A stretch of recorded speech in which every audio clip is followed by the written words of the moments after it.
All right, so last week I embarked on a new video series where I answer all of your real estate questions in an attempt to help inform and educate all potential buyers and sellers on the current real estate market. And whether you're a first-time home buyer or a seasoned homeowner, we could all use a refresher on how real estate deals get done. So today I want to do part 2 of our real estate series, answering the top 5 questions facing the modern real estate market in 2023. Let's kick it off with number 1. What kind of credit score do I need to buy a home? Great question.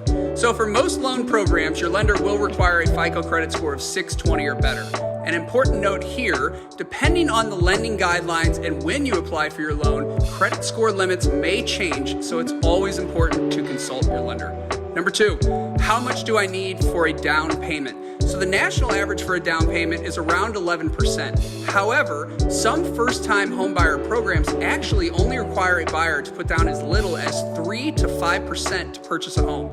And believe it or not, some programs require even less down payment than 3%, like VA loans and USDA loans, which can be made with 0 down payment.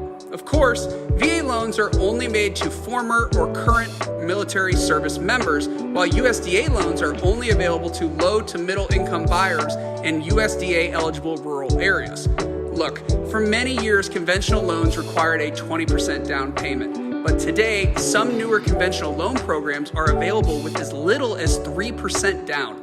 Long story short, you have options. Number 3, how many homes should I view before buying one?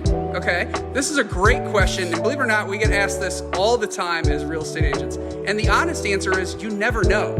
Sometimes the right home for the right price happens right away.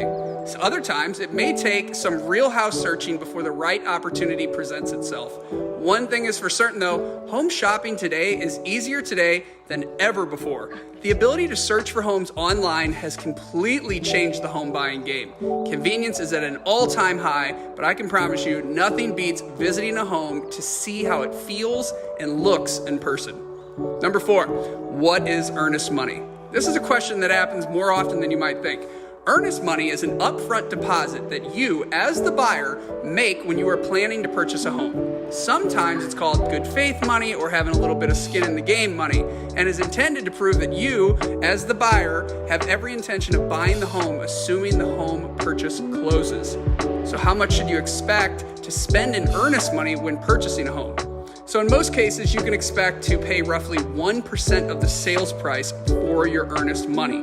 That earnest money is usually due within 72 hours of going under contract.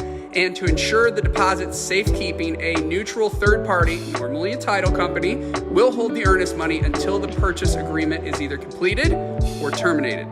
All right, last one, number 5. How long can the seller take to respond to my offer? So anytime you write an offer, the response time can vary.